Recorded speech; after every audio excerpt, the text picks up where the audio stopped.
Okay, so what is executive functioning really? So executive functioning is basically the functioning that, or the self-regulation skills that we use every day to plan, organize, make decisions, and learn more about from our past mistakes. So how do I really know if my child has any sort of executive functioning weaknesses? And these are just some, I know they're very broad, but these are just some areas that you may want to take a look at. You know, does your child struggle with putting things away? Is homework a serious chore every day?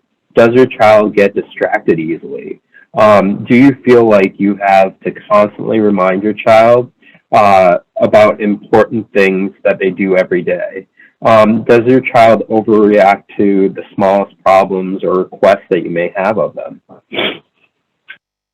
Now, these are just some strategies that we can be talking about, or we will be talking about.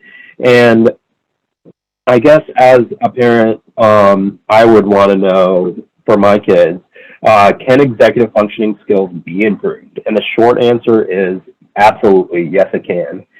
Students can learn valuable strategies to help them through their struggles and staying organized, paying attention, and persevering through challenges that they may be encountering every day.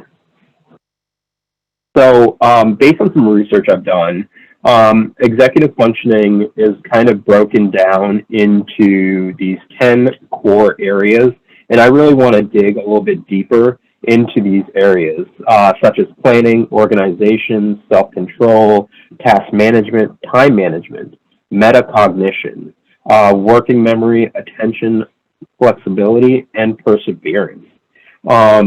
And I'll kind of go through each of these, and I'll give you some examples of things that potentially you can do at home. So with regards to planning, planning is really taking a look at making a roadmap and achieving goals for your students. Excuse me one second, I'm just going to move this image of all of you guys here. So here are some strategies for planning. You can choose planning a meal, something as easy as planning a meal. So walk through the process and list ingredients that may be involved, and talk about like the ingredients and the processes that you're using throughout this. And cooking involves a lot of flexibility because as some of you may know, when you cook something, when I cook something, it doesn't always go right. So you want to try to plan for what happens when things don't always go right. And maybe planning a trip. It doesn't have to be a dream trip. It can be any sort of vacation, any trip that you're going to be taking as a family or with your child. It could be a trip to the grocery store. Plan each step out. List it out. So take a task, any task that you might have. Like making a sandwich even. Like, let's say you're making sandwich for your child for the next day for lunch. Break it down into small parts. So are you cutting pieces of bread? Are you taking a piece of meat, a piece of cheese? And just follow the steps that it takes and do that with your student or your child. Fill in the calendar. Think of as many events in the upcoming year and then list them all out. Now, if you guys are like me, I have no clue what we're doing from day to day at some point. But you may want to just take a weekly calendar or a monthly calendar. It doesn't have to be yearly, but just try to include as much detail as possible and just go step by step very slowly throughout the each item that you're adding into the calendar. And make a daily checklist. So before starting the day, like what does it look like as soon as your student gets up or your child gets up and wakes up? So what do they do from when they wake up to when they go on the school bus or when you drop them off? Organization. So this is a big one that I work on with a lot of students that I work with. Developing and maintaining a tidy room, trying to make things clean and neat. organization is really critical beyond just school. So I kind of put down here, or like start with potentially organizing a room. Choose any room. As much as a parent, as much as I want my child to clean my room or their room, excuse me, don't start with their room. Start with like some other room that doesn't have some level of emotional connection and organize it. Then if you want them to do like organize their own room, maybe start with organizing your room, and then switch over to their room. So task initiation, and I apologize if I'm going through this really quickly, but I want to make sure I just touch on everything. And if you guys want me to drill down a little bit deeper, I'd be more than happy to do so. So a lot of students have, issues and difficulty kind of just starting a task because, let's say they're watching a fun TV show or they're doing some other task they really enjoy. It can be difficult to transition to another task. So here are some ideas that you can potentially take on.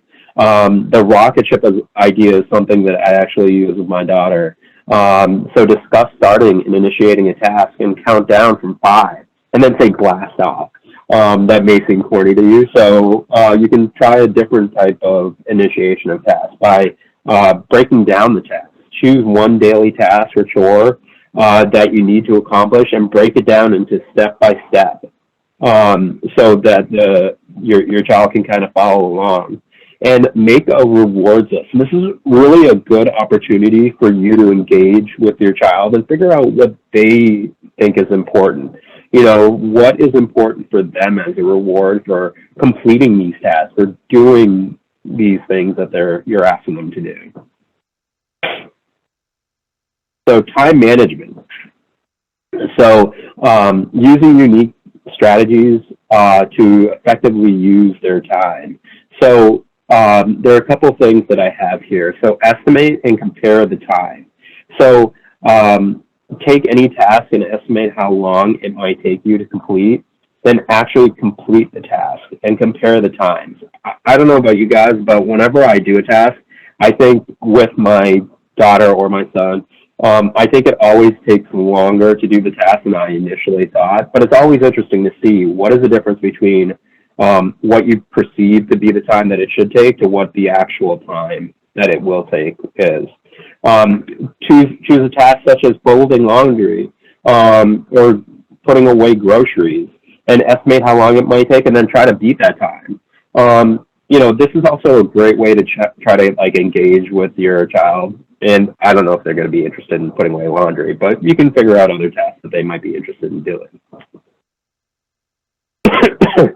So self-control. So self-control is the process of stopping and then potentially figure out and making a choice. So practice coping strategies. It's important to practice coping strategies when you're calm. So make sure they're in a calm space and they're not overwhelmed. And then use these strategies for when they are overwhelmed. Practice positive self-tasks. So this can be self-talk, This can be really healthy strategy to use to calm and collect your child. And just try starting off in the morning and saying something positive or a positive phrase about themselves first thing in the morning. Practice mindfulness breathing, and this is something that I do personally myself. One of the best ways to kind of control your breathing. Play games. Many games align themselves with work and self-control skills. Freeze, Simon Says are kind of examples. Come up with problem-solving situations. Like, for example, watch your favorite TV show. But let's say they have a sibling that's watching a TV show. Talk about the situation and how you can walk through the process of waiting and then waiting for your opportunity. What are you going to do while, let's say, your brother or sister is watching a TV show? How do we process that and how do we walk through it? Attention. So this right here is the ability to ignore distraction.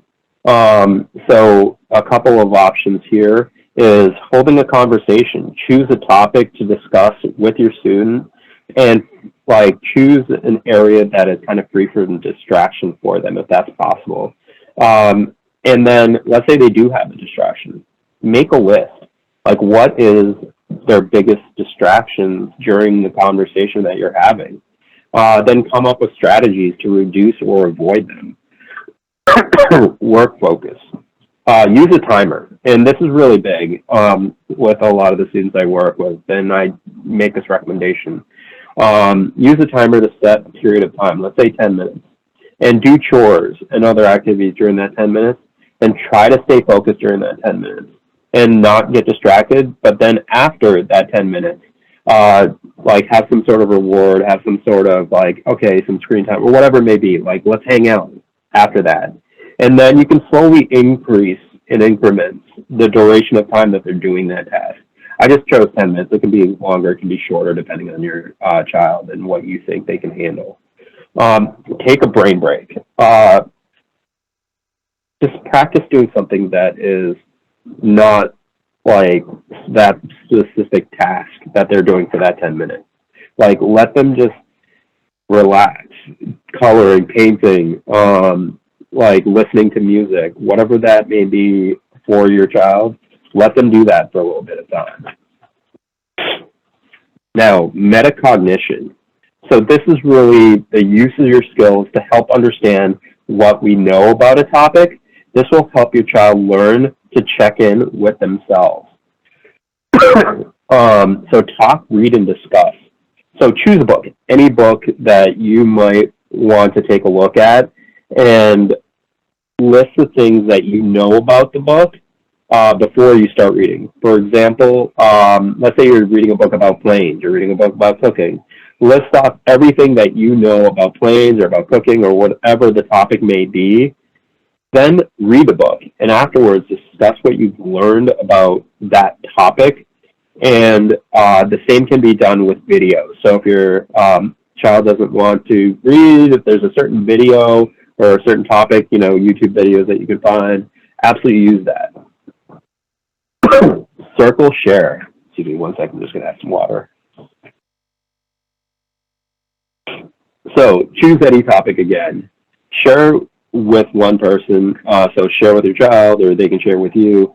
List off one thing you know. For example, like let's say we're talking about plants.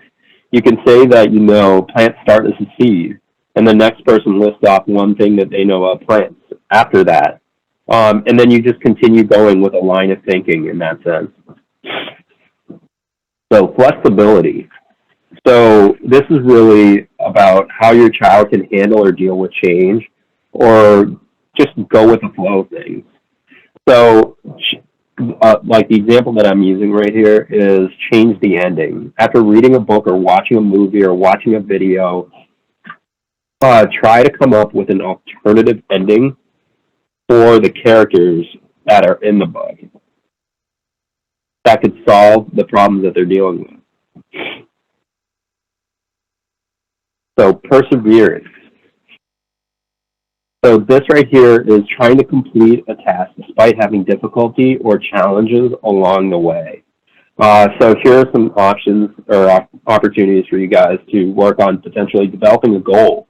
List off a goal you want to accomplish or your child wants to accomplish. List the steps it takes to get to that goal.